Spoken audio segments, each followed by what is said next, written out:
दो जिंदगियों के बीच। Welcome two part 2। खामोशी की बातचीत। सुबह की शुरुआत उस दिन भी किसी नई उम्मीद से नहीं हुई। अनन्या ने घड़ी की तरफ देखा। वही समय, वही दिनचर्या, लेकिन भीतर कुछ बदल चुका था। वो रसोई में खड़ी थी, दूध उबल रहा था और उसके दिमाग में कल की लिफ्ट अभी भी अटकी हुई थी।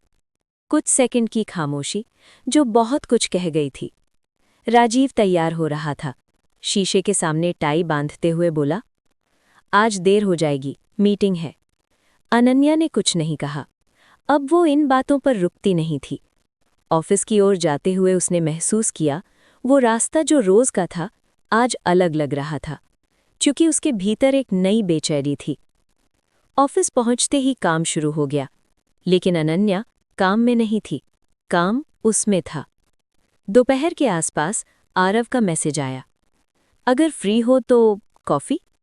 एक साधारण सा मैसेज, कोई इशारा नहीं, कोई जोर नहीं, लेकिन अनन्या का दिल तेज धड़कने लगा।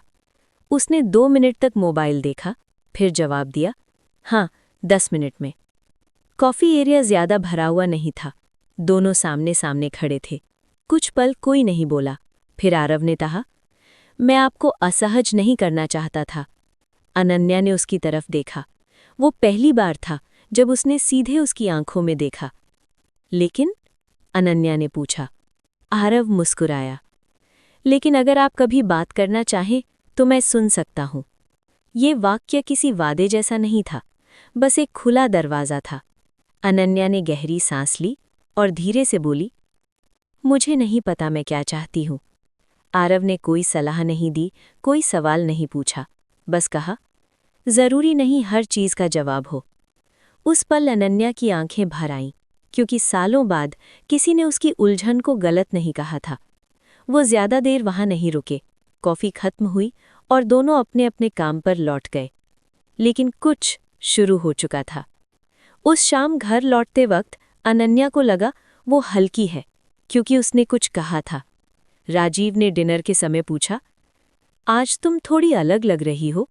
अनन्या चौंक गई। शायद राजीव ने कभी कभी महसूस करना भूला नहीं था। थकी हूं, उसने कहा। राजीव ने कुछ नहीं पूछा। रात को अनन्या देर तक जागती रही। आरव की बातें उसके दिमाग में गूंज रही थीं। वो बातें जो कही नहीं गई, लेकिन समझ ली गईं। अगले कुछ दिनों में ये बातचीत धीरे धीरे बढ़ने लगी। कोई जल्दी नहीं थी, कोई दावा नहीं था, बस सुनना था। ऑफिस के कोने में छोटी छोटी बातें, कभी काम की, कभी जिंदगी की। अनन्या ने पहली बार किसी के सामने अपने अकेलेपन को नाम दिया, और नाम देना दर्द को हकीकत बना देता है। एक शाम ऑफिस लगभग खाली था। आरव ने कहा, आप बदल रही हैं। अनन्या ने पूछा, अच्छे के लिए या बुरे के लिए? आरव ने थोड़ी देर सोचा, फिर बोला, सच के लिए। ये जवाब अनन्या को डरा गया, क्योंकि सच हमेशा आरामदायक नहीं होता। वो जानती थी ये रिश्ता एक मोड़ पर है। अभी कुछ टूटा नहीं है, लेकिन कुछ भी वैसा नहीं रहा। और उसी रात अनन्या ने अपने आप से एक वादा किया, वो झूठ में बहुत दूर तक नहीं जाएगी। लेकिन उसे ये नहीं पता था कि कुछ रास्ते खुद हमारे सामने खुलते चले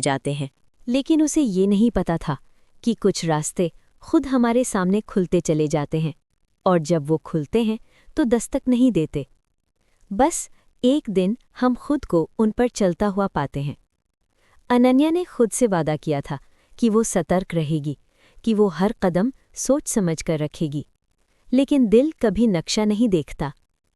अगली सुबह उसने ऑफिस के लिए सादा सा कुर्ता चुना।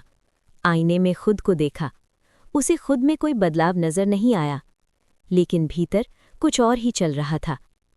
ऑफिस पहुंचते ही आरव सामने नहीं था। ये छोटी सी बात अनन्या को अजीब लगी। वो खुद पर हंसती, ये क्या हो रहा है मुझे? दोपहर के करीब आरव दिखा, सामान्य सा, हेलो। कोई अतिरिक्त ध्यान नहीं, कोई सवाल नहीं। लेकिन यही सामान्यता उसे ज्यादा छू गई, क्योंकि अब वो उसकी उम्मीद बनने लगा था। और उम्मीद सबसे खतरनाक चीज होती है।